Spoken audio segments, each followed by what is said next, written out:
Okay, there's a couple other issues that I want to get into, and one we addressed somewhat before, and that's consumer protection. The fraud scam things that are out there, the robocalls. I recently, as far as I'm concerned, it was harassment, same call coming in that, oh, the IRS is after you and you better call us and everything. Because what they want is my Social Security number and credit card, that sort of stuff there.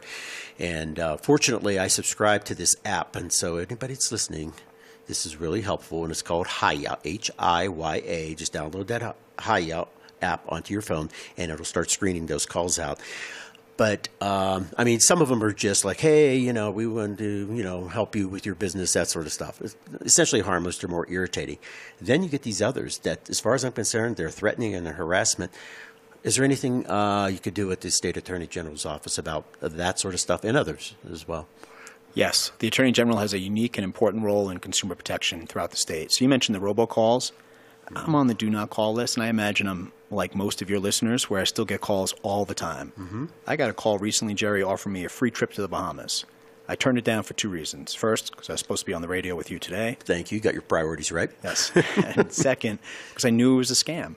Right. But some of the more vulnerable people in our community don't know that. Right. So immigrants, elderly, other people are falling for these scams and losing their life savings. Mm-hmm. As Attorney General, I'm going to fight to get the phone companies to work with us to use their technology to block those calls and to put real teeth into do not call list. We've done a couple things in Jefferson County and Gilpin County that have been proven successful that I'm going to bring statewide. First is doing more community education. We do hundreds of presentations every year to older people and schools talking about how these scams work. So, for example, we go out into the community all the time and talk about the fact that the IRS will never call you. If you get a phone call from the IRS, it is 100% a scam. Hang up the phone. And we pass out these fridge magnets and these bags and have all these reminders on them, and we try to make sure people know how to avoid becoming a victim. Mm-hmm. But second is making sure that we have the resources in place to investigate and prosecute these offenders and bring these scammers to justice. Right. And I'm committed to doing that. So working with the phone companies, doing more community education, but also bringing the Attorney General's office resources statewide to prosecute consumer fraud is a top priority for me. And I'll tell you, as a proud graduate of community college, I'm only sitting here today, Jerry, running for Attorney General because I took out loans to get through law school.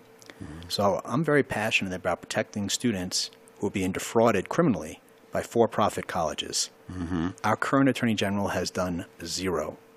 Other AGs, and I would join them in this fight, have taken the colleges to court and fought against the colleges and hold them accountable. So Corinthian College, for example, was a for-profit college that was defrauding students through false marketing and deceptive business practices.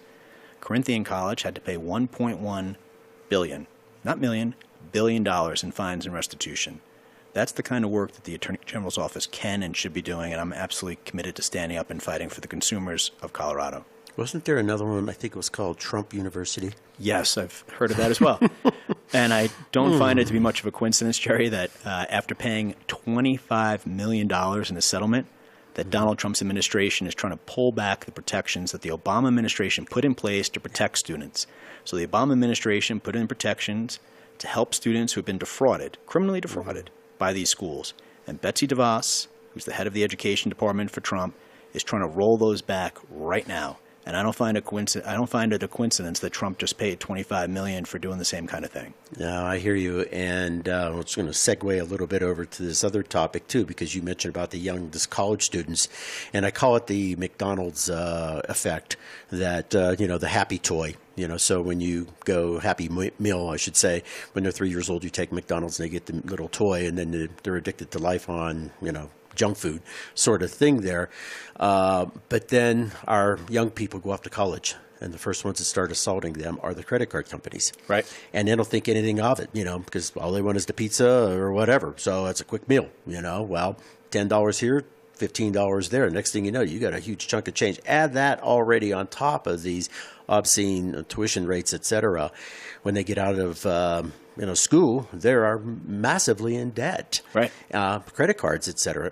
And I think, if I'm correct, college debt is larger than consumer debt, I think, across, regular consumer debt across the country. And we look at young people, oh, you're 18, you're an adult, make decisions. They're really not.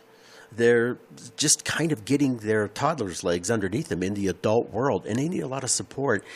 And I'm wondering if there's any other methods we could do to say, yes, you're an adult, you signed that contract, and you're responsible. However, on the other hand, you have predatory practices out here that are really targeting these kids and getting away with it, because it's costing the rest of us in the long run.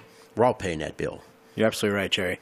So part of it is education and community outreach in advance, helping people, including our young people, recognize that if a deal seems too good to be true, it probably is, and giving them some of the tools to recognize when they're falling prey to these scams. And we need to do far more of that, and helping people recognize how they could protect themselves from being victimized in the first place. I think when you talk about college debt, to me right now, college debt is the equivalent of the subprime mortgage crisis. We have people who are trying to advance their lives and advance their careers, and they're being preyed upon by a lot of these predators who are looking to take their money at a time when they're really trying to advance themselves, and they're vulnerable to these scams. So as Attorney General, I'm going to stand up and fight for students and also fight for consumers to make sure the credit card companies, loan providers are obeying the law, following the law, and not, as you pointed out, writing off the cost to the rest of the public. I mean, I had someone steal my credit card information last year. I was on the phone with the credit card company, and the woman on the phone, and she's just doing her job, of course, but told me, well, you don't have to worry about it. You're just going to get your money back. I said, no, I'm worried about it because it's not a charitable act. You're not just giving me the money back just to be nice. That's being put on everybody else in the community. Like, are you going to call law enforcement? Are you going to call the police? Is someone going to investigate? No, no, no. We all absorb those costs. So making sure that we fight identity theft and fight fraud, as I have for the last 20 years, is a priority of mine. And one other